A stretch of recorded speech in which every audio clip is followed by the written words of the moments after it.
कक्षा 11 में आप लिमिट के बारे में अच्छी तरह से पढ़ के आए हैं। हमने रिकैप लिया था, रिवाइज करा दिया है आपको, और मुझे लगता है कि आप लोग सभी संतुष्ट होंगे कि लिमिट का जो रिवीजन कराया गया है थ्योरी वाइज वो कंप्लीट हो गया है और आपको समझ में भी आ गया होगा।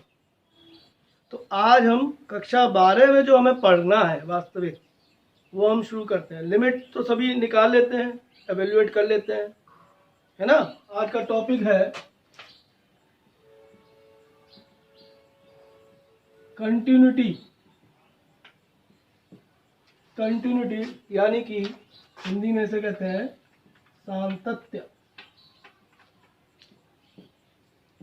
ठीक है, सातत्य। अब क्योंकि लिमिट अगर आप समझ लेते हैं, निकालना आ जाता है, तभी आप कंटिन्यूटी को अच्छी तरह से समझ सकते हैं। तो पहले इसका जो थ्योरी वाला भाग है वो हम कंप्लीट करेंगे, उसके बाद इसके प्रश्न कैसे किए जाते हैं उसको हम समझाएंगे। ठीक है, बहुत ही आसान है। जैसे लिमिट निकालना बहुत ही आसान है, ऐसे ही कंटिन्यूटी भी बिल्कुल आसान है।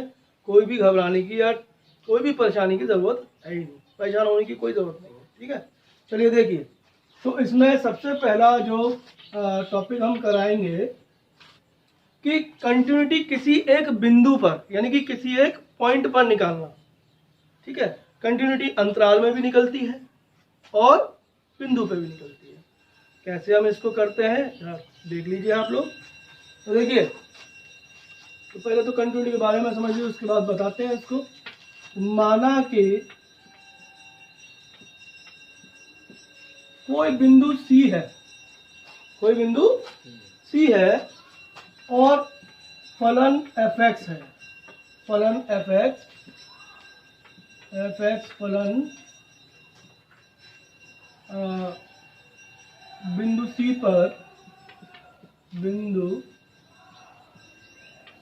पर संतत कहलाता है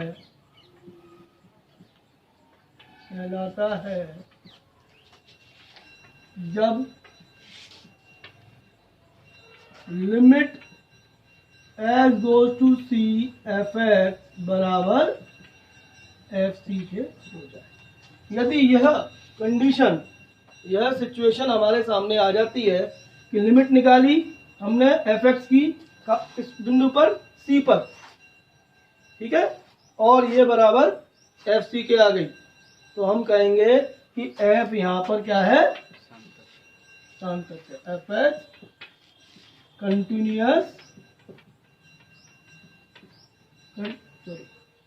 कंटिन्यूअस है कहाँ पर, at x equals to c पर। F x continuous at x equals to c, कि जो फलन एफ एक्स है वो सांतत है किस बिंदु पर, एक्स इक्वल टू सी पर। समझ में आ गया। अर्थात देखिए, जब हम लिमिट की बात करते हैं तो लिमिट का एग्जिस्टेंस हमने आपको बताया था कल की वीडियो में। हमने आपको ये समझाया था कि एग्जिस्टेंस ऑफ लिमिट यानी कि सीमाओं का अस्तित्वकरण कैसे किया जाता है। तो उसमें हमने समझाया था यदि लेफ्ट हैंड लिमिट और राइट हैंड लिमिट दोनों बराबर आ जाएं तभी लिमिट आपकी एग्जिस्ट करती है, अस्तित्व में होती है, और जितना उसका मान आता है वो उसका रिजल्ट हो जाता है। ठीक है, तो बिल्कुल इसी तरीके से कि limit S goes to c minus f x, यानी कि लेफ्ट हैंड, माइनस का मतलब लेफ्ट हैंड लिमिट और प्लस का मतलब right hand limit. Limit S goes to c plus f x बराबर एफ। अब ये एक प्रश्न उठता है कि ये कब लगाएं और ये कब लगाएं, क्योंकि बच्चे सबसे ज़्यादा कंफ्यूज इसी में होते हैं कि ये इस्तेमाल हमें कब करना है और ये वाला इस्तेमाल हमें कब करना है। क्योंकि कुछ प्रश्न होते हैं केवल बिंदु दिया हुआ है और उसी पे फलन का मान दिया हुआ है, तो आपने डायरेक्ट कर दिया, इससे कर दिया, फिर इसकी क्या ज़रूरत है। जब इसी से होने हैं सारे सवाल तो इसकी क्या ज़रूरत है। तो देखिए, समझिए इस बात को। इसको मैंने अपनी तरफ से नाम दिया है एस डी।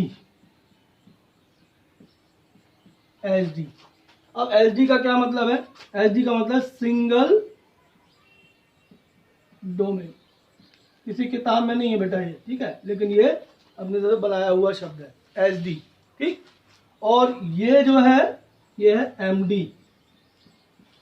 D से तो डोमेन ही रहेगा, डोमेन यानी कि प्रांत, और M से है मल्टीपल डोमेन। अब बता तो दिया ये सिंगल डोमेन है SD, ये मल्टीपल डोमेन है MD, है ना। लेकिन अब तुम्हारी समझ में ये नहीं आ रहा होगा कि SD क्या है और MD क्या है। बोल तो दिया सर ने, लेकिन समझ में नहीं आ रहा, तो समझिए इस बात को। जैसे कि एक उदाहरण लेते हैं, ये तो देखिए SD की बात करते हैं, तो यदि वो कहता है कि फलन fx इक्वल टू फला फला है, कुछ भी मान लो कि log x है,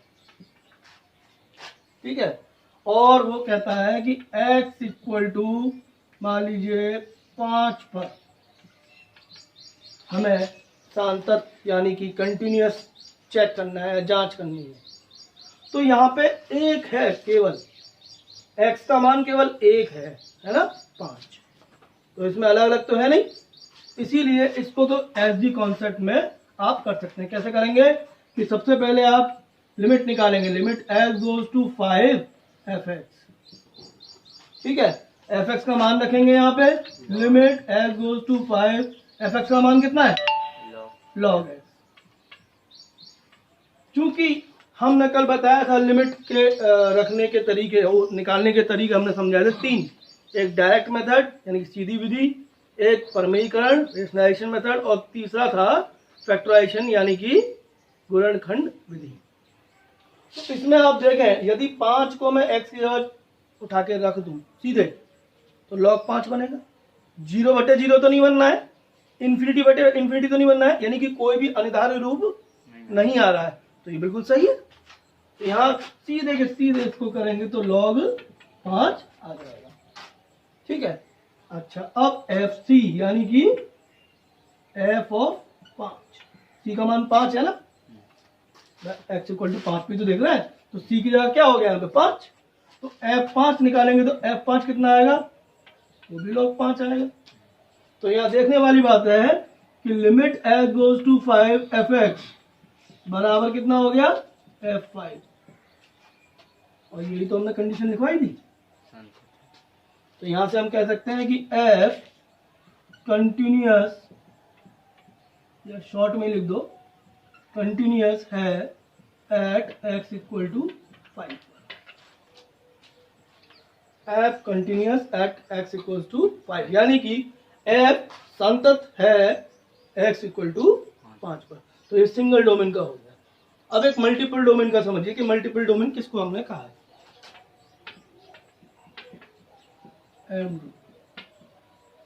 MD को कैसे आप परिभाषित करते हैं, या कैसे पहचानेंगे कि ये मल्टीपल डोमेन से होना है सिंगल डोमेन से।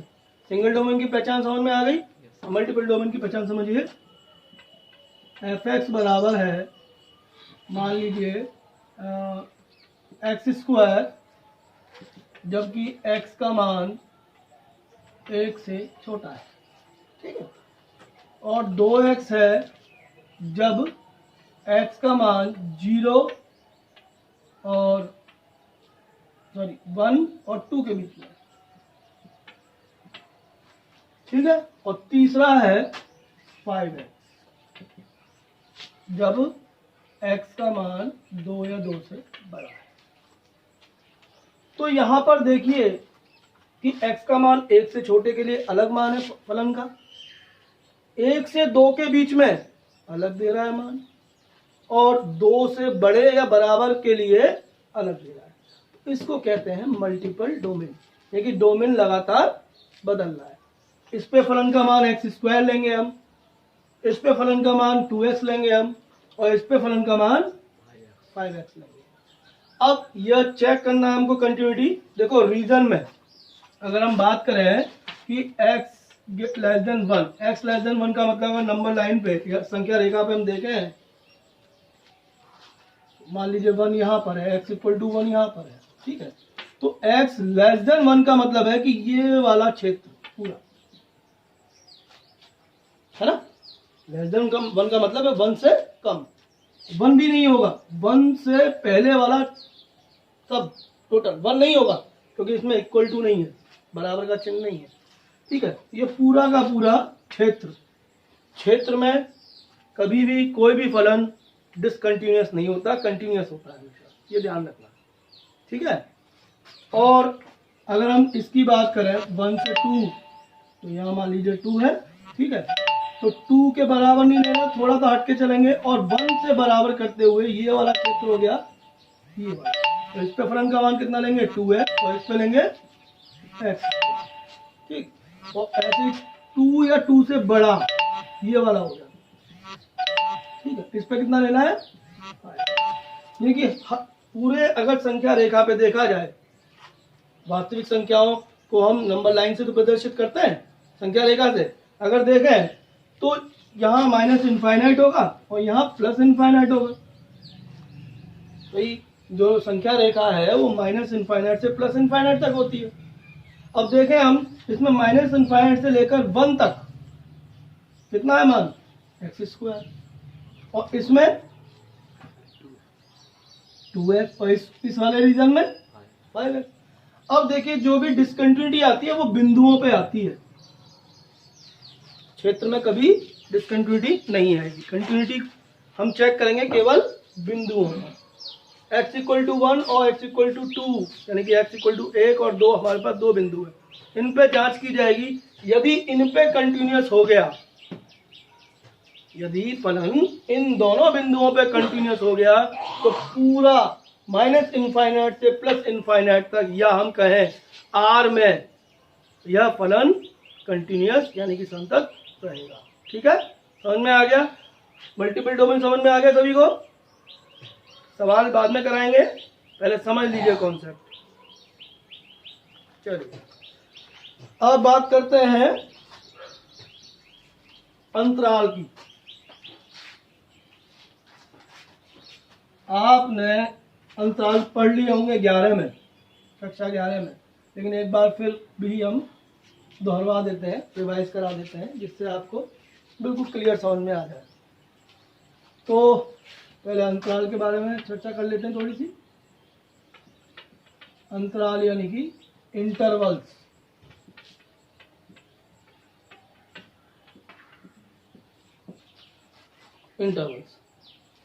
इंटरवल 2 तरीके के होते हैं, है ना, ओपन और क्लोज्ड, यानी कि खुले और बंद। तो पहले ओपन इंटरवल की बात कर लेते हैं। ओपन इंटरवल मुख्यतः 2 होते हैं, फिर इनके भी हिस्से हो जाते हैं। ठीक है, ओपन इंटरवल और क्लोज इंटरवल।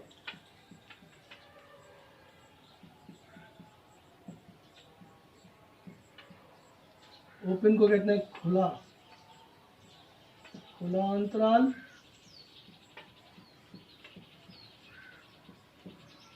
और इसको बंद अंतराल।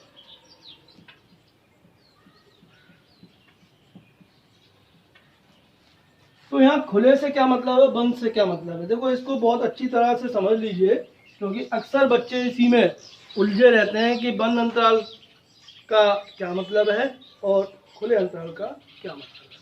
तो एक छोटी सी स्टोरी है, वो समझ लोगे तो कभी नहीं भूलोगे कि बंद अंतराल को कैसे हम लिख सकते हैं और खुले अंतराल को कैसे लिख सकते हैं। देखिए एक सड़क है ये, ठीक, और इसके दोनों कोनों पर 2 कुएं बने हुए हैं, और ये अभी खुले हुए हैं। तो आप, यानी कि ये कोई आदमी है, ठीक है, ये जो रन करेगा, चलेगा, यानी कि तो वो यहां से यहां तक चल सकता है। क्यों? क्योंकि अगर कुएं के ऊपर गया तो कहां चला जाएगा? कुएं के अंदर चला जाएगा, है ना। यानी कि इसका मतलब ये है कि इसको मैं ए कह दूं, ए, x बराबर ए और x बराबर बी कह दूं, तो ये जो आदमी है ये कहां से कहां तक जा सकता है? ए से बी तक जा सकता है। तो ए, बी और ये आदमी मान लो x, ठीक है। तो इसकी जो रीच होगी, इसका जो चलना होगा, वो ए से ज़्यादा के लिए और बी से कम के लिए, क्योंकि ये इनके ऊपर नहीं आ सकता। बात समझ में आ रही है? क्योंकि ओपन है, कुएं खुले हुए हैं। तो इसका ये मतलब है कि ना तो ए के बराबर है ना ही बी के बराबर है, परंतु ए और बी के बीच में ये दोलन करता रहेगा, ऑसिलेशन करता रहेगा। ठीक है, अब बात करते हैं क्लोज की। क्लोज का मतलब बंद। अब हमने ये कुएं जो थे बनाए थे, ये ए ये बी, इनको हमने किसी पटिया से ढक दिया, बंद कर दिया दोनों तरफ से। ठीक है, तो अब इन पे जा सकता है ये आदमी बना दे। अब जा सकता है, जा सकता है कि नहीं जा सकता? जा सकता है, बिल्कुल जा सकता है, क्योंकि जाने पर ये गिरेगा नहीं कुएं में। तो इसका ये मतलब है कि ए और बी ये रहेगी कि ए के बराबर भी होगा, बी के बराबर भी होगा और इनके बीच में भी हो सकता है। समझ में आ गया? ओपन और क्लोज का समझ में आ गया? इसका नोटेशन क्या है? x बिलोंग्स टू, सादा कोष्टक बनाए जाते हैं ए कोमा, ठीक है, और इसके लिए x बिलोंग्स टू क्लोज, मतलब स्क्वायर ब्रैकेट बनाए जाएंगे, वर्ग कोष्टक ए कोमा। अच्छा, किसी किसी किताब में इसके लिए हम ये भी पढ़ते हैं ओपन के लिए, यानी खुला हुआ है, आगे तो खुला हुआ है, यानी खुला हुआ है। ठीक है, अब इसके दो हिस्से होते हैं, उसको हम अपने मौखिक रूप से समझा देते हैं। ठीक है, अब समझ में तो आ गया आपके? खुला अंतराल भी दो तरीके का होता है और बंद अंतराल भी दो तरीके का होता है। या हम कह सकते हैं दोनों अंतरालों से दो अंतराल और बनते हैं। कौन कौन से? देखिए,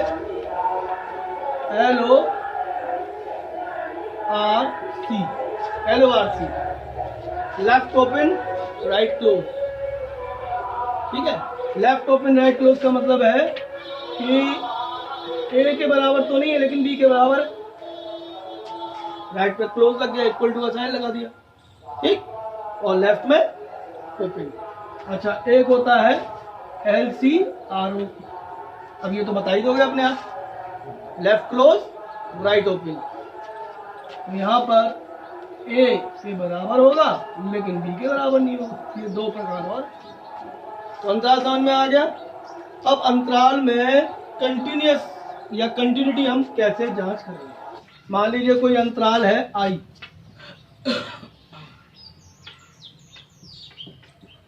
अब ये माइनस इनफाइनाइट टू इनफाइनाइट हो, 2 से लेकर 5 तक हो, कोई मतलब नहीं, अंतराल कह दिया इसको। ठीक है, इंटरवल है। अब इसमें हम कंटिन्यूटी जांचना चाहते हैं तो सबसे मुख्य बात यह है कि जो एफ है, फलन है, वह अंतराल के सभी बिंदुओं पर कंटिन्यूअस होना चाहिए। सभी बिंदु, जितने भी बिंदु इसमें आ रहे हो सब पे कंटिन्यूअस होगा, तो हम कहेंगे उस अंतराल में एफ संतत यानी कि कंटिन्यूअस है। पहली बात। दूसरी बात यह कि बंद अंतराल में संतत कहा जाता है। बंद अंतराल में जब कहा जाएगा, ये ओपन के लिए है, कि यदि ओपन इंटरवल में,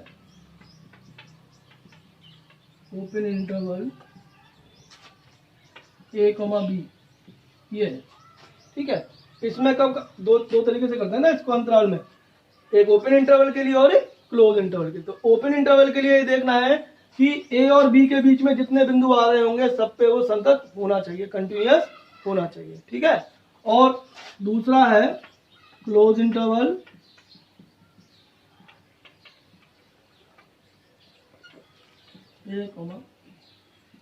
इसके लिए पहली बात तो वही है जो इसके लिए बताई थी कि ए और बी के बीच जितने भी बिंदु आ रहे हैं सब पे वो संतत हो यानी कि कंटिन्यूअस हो। लेकिन इसमें थोड़ा सा एक चीज अलग है। पहली चीज तो वही है जो इसके लिए बताई थी। दूसरी बात क्या है कि limit S goes to a plus f x, f a के बराबर होना चाहिए। और तीसरी बात, पहली चीज तो वही है इसलिए लिखा नहीं है यहाँ पे, limit S goes to b minus f x बराबर, ये दो और जुड़ जाती है क्लोज इंटरवल। ठीक है, बात समझ में आ रही है? अच्छा, ज्योमेट्रिकल मीनिंग यानी कि ज्यामिति अर्थ क्या है कंटिन्यूटी का, संतत का ज्योमेट्रिकल मीनिंग क्या है? ज्योमेट्रिकल मीनिंग देखो लिख तो दिया है हमने, लेकिन आप समझ लीजिए, तो बोर्ड पे आपको समझा देते हैं किस तरीके से है।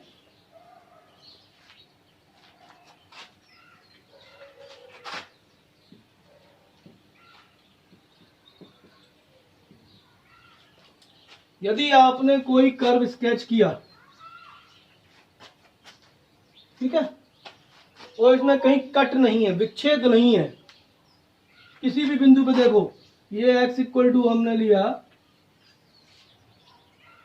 x इक्वल टू सी पर, कोई विच्छेद है नहीं। यहाँ x इक्वल टू मान लीजिए d पर, कोई विच्छेद है नहीं।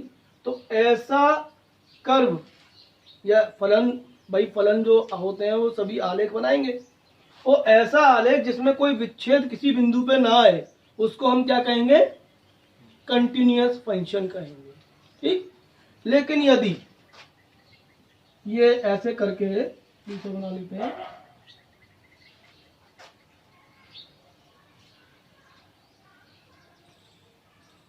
जैसे आपने देखा हुआ सिग्नम फंक्शन का, सिग्नम फंक्शन क्या आएगा?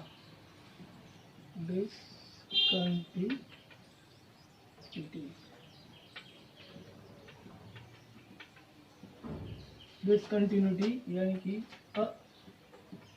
असांतत्य, डिसकंटिन्यूटी। और डिसकंटिन्यूटी का मतलब यह है कि या तो सबसे पहली बात कि limit S goes to a minus f x और limit S goes to a plus f x दोनों ही बराबर ना हो, है ना। भाई दोनों यदि बराबर नहीं होंगे तो क्या लिमिट एग्जिस्ट करेगी? सीमा एग्जिस्ट ही नहीं करेगी। जब सीमा एग्जिस्ट नहीं करेगी तो कंटिन्यूअस कैसे कर सकते हैं हम किसी फलन को, ठीक है, पहली बात। दूसरी बात, limit S goes to a minus, या सीधे सीधे कहते हैं limit S goes to a f x अस्तित्व में है, अस्तित्व में है, परंतु एफ ए के बराबर न हो। यानी कि लिमिट एग्जिस्ट कर रही है अस्तित्व में, इसका मतलब ये है कि ये दोनों बराबर आ रहे होंगे, जब भी तो अस्तित्व में होगी, बराबर आ रहे होंगे तो लिमिट निकल आएगी, अस्तित्व में होगी। लेकिन यदि एफ ए के बराबर नहीं आएगा तो, क्योंकि कंटिन्यूटी की कंडीशन हमने जो लिखवाई थी पहली वो यही थी कि लिमिट एफ ए के बराबर होनी चाहिए, और वो बराबर नहीं होगी तब भी फंक्शन क्या होगा? डिसकंटिन्यूअस यानी कि असांतत्य कहलाएगा, ठीक है। और तीसरा है एफ ए परिभाषित न, एफ ए ही परिभाषित न। तो ये तीन कंडीशन है। अब परिभाषित कैसे कहते हैं ना अपरिभाषित हो जाए एफ ए। मान लो एफ ए का मान 4/0 आ जाए, 4/0 को आप परिभाषित कर लोगे? नहीं ना, इनफाइनाइट हो जाएगा। तो उस कंडीशन पे ये डिसकंटिन्यूअस हो जाएगा फंक्शन, ठीक है। तो अब इसके सवाल हम समझा देते हैं एक दो, जिससे आपको ये समझ में आ जाए कि इसके सवाल कैसे हमें उदाहरण है। पहला इसमें दिया गया है कि एफ एक्स एक फलन है जिसका मान है x/mod x, जब x का मान 0 के बराबर ना हो, और जब x का मान 0 के बराबर हो तो 1। मूल बिंदु पर f की कंटिन्यूटी यानी कि सातत्य में जांच करनी है। मूल बिंदु पर हमको क्या जांच करनी है? सातत्य यानी कि कंटिन्यूटी बोलूंगा मैं, ठीक है, ध्यान रखना। कंटिन्यूटी की हमें जांच करनी है। तो देखिए कैसे होगा ये, देखिए सबसे पहले देखिए मल्टीपल डोमेन है कि सिंगल डोमेन है, ये देख लीजिए आप। मल्टीपल है, चलो सही कह रहे हो, मल्टीपल है, क्योंकि अभी इसको और परिभाषित करना पड़ेगा, क्योंकि यहाँ मॉडेक्स है और मॉडेक्स दो तरीकों से परिभाषित होता है ना। तो मॉडेक्स की वजह से और ओपन होगा ये फलन। कैसे? एफ एक्स बराबर, जब हम x का मान, क्योंकि x 0 के बराबर नहीं दिया हुआ है इसमें, या तो 0 से छोटा होगा या 0 से बड़ा होगा। तो पहले हम छोटे की बात करते हैं। तो जब x का मान 0 से छोटा होगा यानी कि ऋणात्मक होगा, तो मॉड x माइनस x में खुलता है। तो x बटे माइनस एक्स यानी कि कितना आ गया? माइनस का एक हल करके, है ना।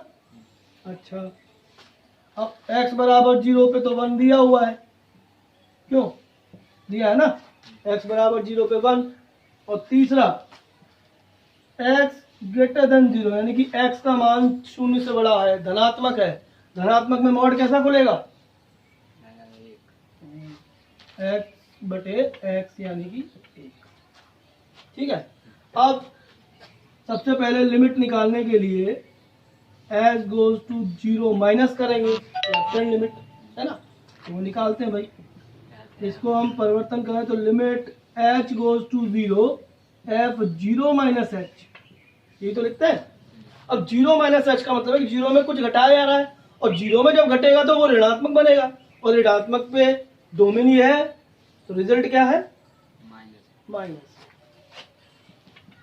ठीक है। अब निकालेंगे, ये तो हमने क्या निकाला? L H.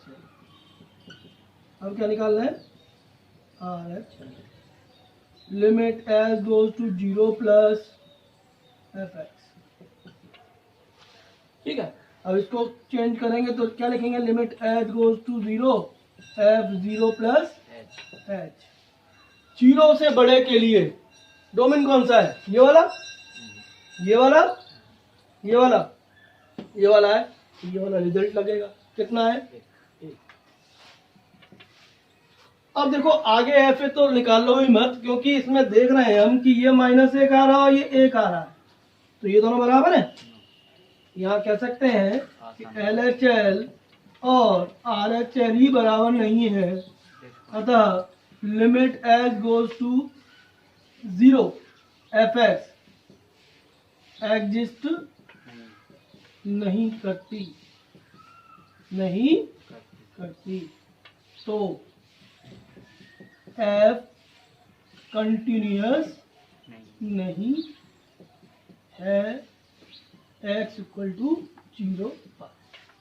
बात समझ में आ गई भाई? LHL और RHL बराबर नहीं है, पहली कंडीशन डिसकंटिन्यूटी की यही समझाई थी हमने कि यदि LHL और RHL का मान बराबर नहीं आएगा तब भी वो डिसकंटिन्यूअस यानी कि असांतत्य कहलाएगा, है ना। समझ में आ गया? तो देखिए आगे सवाल हम अगली वीडियो में कराएंगे, क्योंकि समय हो रहा है। ठीक है, तो आज के लिए इतना ही। धन्यवाद।